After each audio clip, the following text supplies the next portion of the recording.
Over the weekend, an unprecedented move from President Trump. Hundreds of immigrants were deported to El Salvador as part of his administration's mass deportation efforts. What sets this apart is the 18th century law under which the president argues he has the authority to do all of this.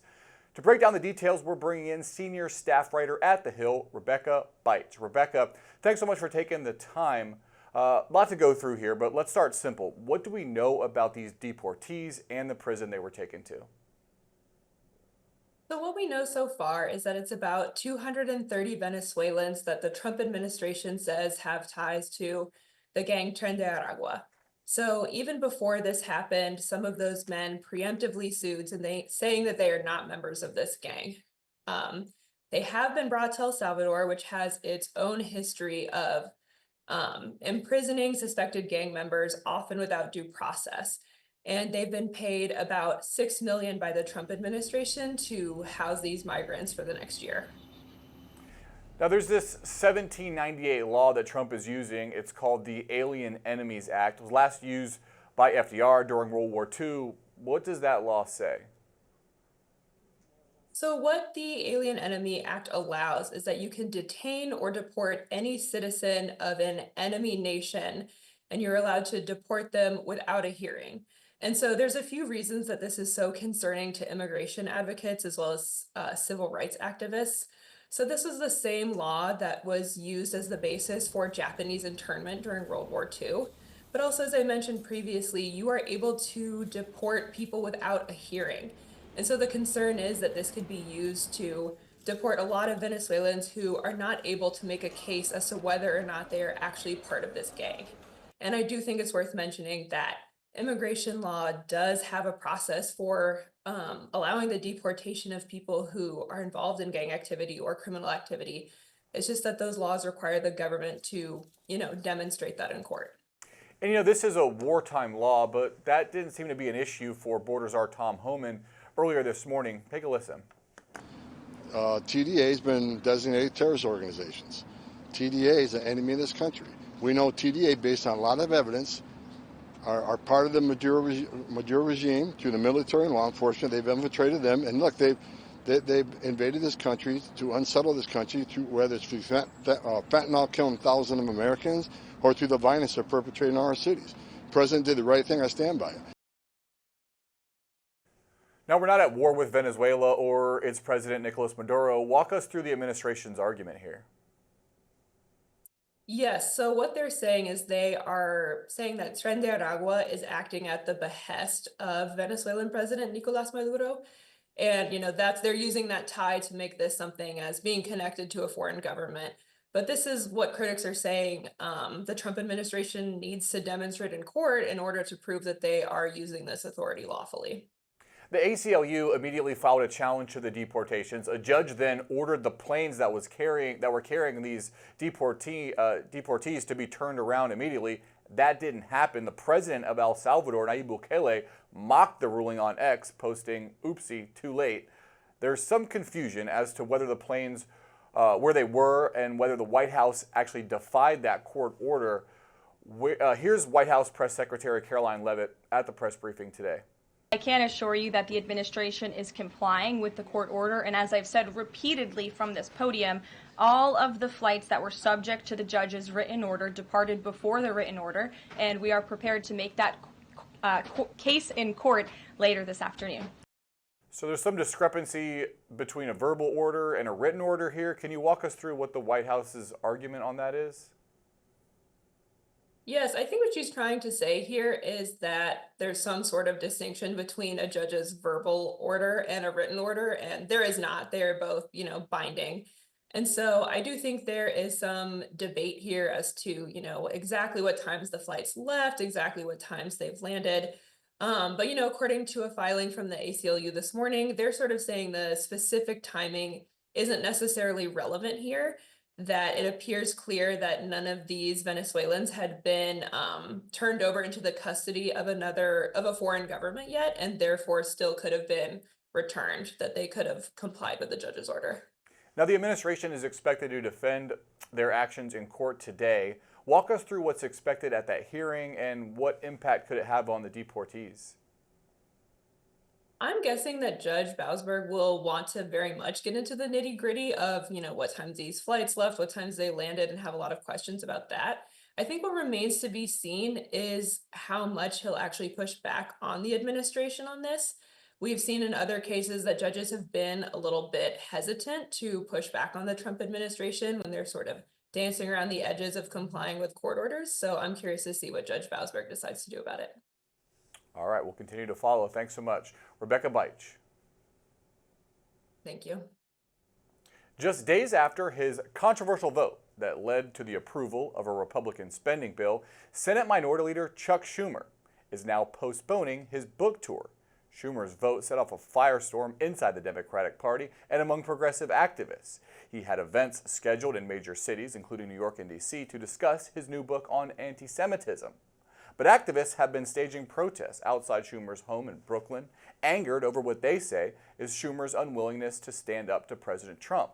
Schumer cites security concerns as the cause of the postponement. Joining me now is the Hill Congressional reporter, Mychael Schnell. Mychael, thanks so much for coming on. How widespread is the anger at Schumer in the Democratic base? He's not up for re-election until 2028, but so a primary challenge, I guess, is probably premature here, but I don't know, is his position as the top Democrat in the Senate in question? I don't think so. I think at the end of the day, Schumer will be safe. I think that this storm will pass, but certainly right now he's facing a lot of heat for how he handled last week. Look, in the run-up to that vote, a lot of folks were thinking that Democrats may play hardball with this. They did in the House. All House Democrats, except for one, had voted against this continuing resolution, and those House Democrats were heavily lobbying their Senate colleagues, urging them to do the same and follow suit. Now, Schumer was very coy. He at first said that they don't have the votes for this. He had emphasized that he doesn't want to advance a partisan spending bill, but he also made clear that he doesn't want to shut down the government and that shutting down the government would not behoove anybody.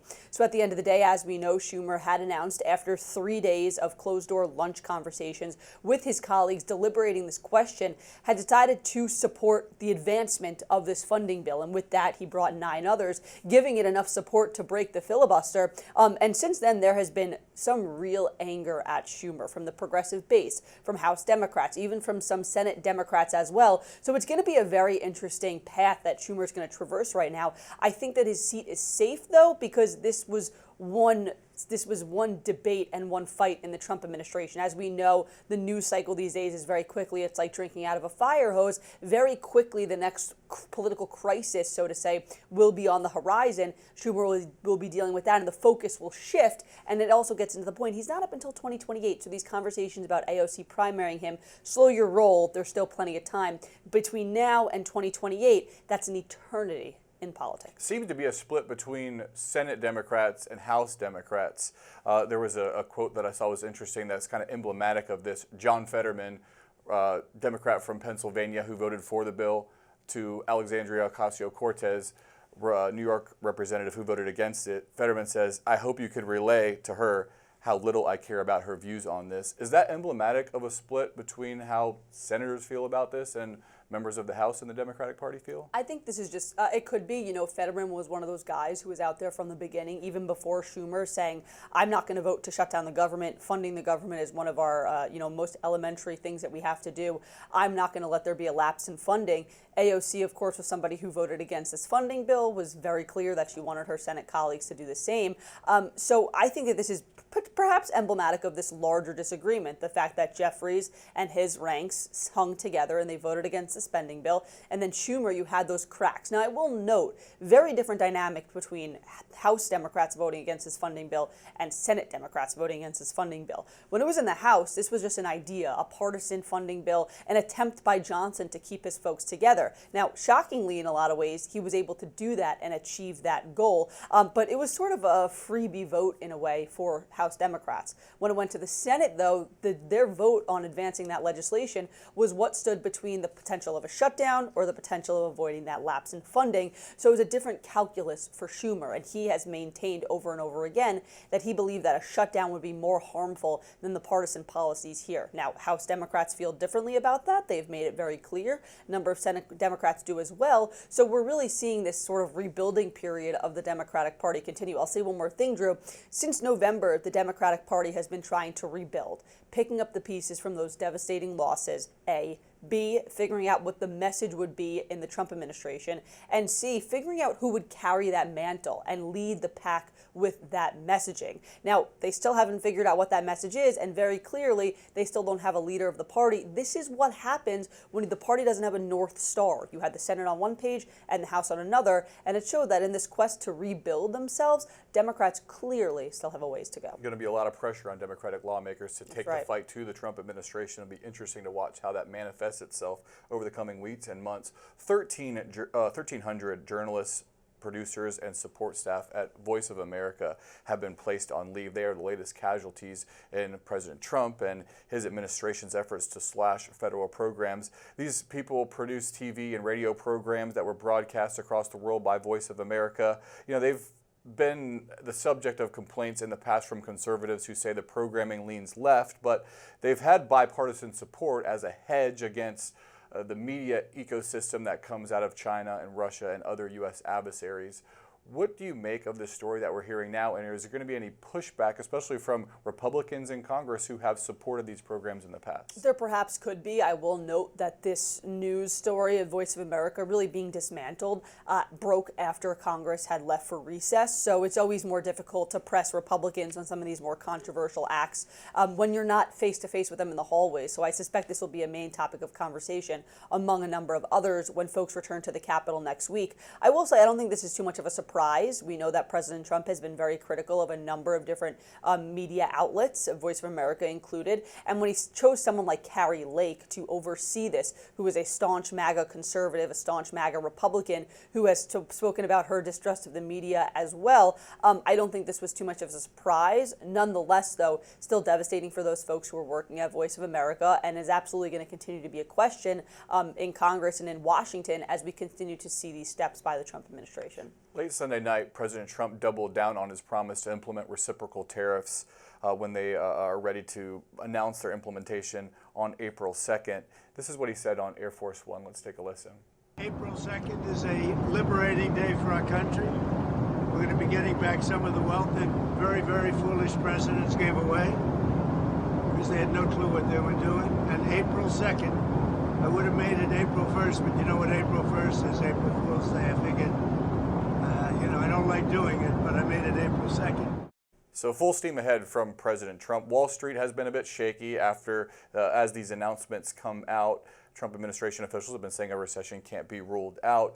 Do you think April 2nd is going to be a day when we have more certainty about where tariffs are going to be, or could it be another shock to the system that causes the markets to be nervous? I think that's always the open question when you're talking about tariffs and President Trump. As we know in the past, he has liked to use these as negotiating tactics, as points of leverage, laying out things that he wants another foreign country to do, and then saying at the last minute, okay, they achieved item A, B, and C, we're going to lay off on these tariffs. I will note the president has been pretty gung-ho about these this time around, and saying on a number of occasions, doubling down, that he does plan to put them on, but I just don't think anything is done until it's officially done, particularly, again, when you're talking about the Trump administration and tariffs, because we've seen the president go back and forth so many times. But nonetheless, that sort of that sort of back and forth and unclear nature coming from the White House, that could spook the markets. Wall Street doesn't like uncertainty. Wall Street doesn't like when things are unclear.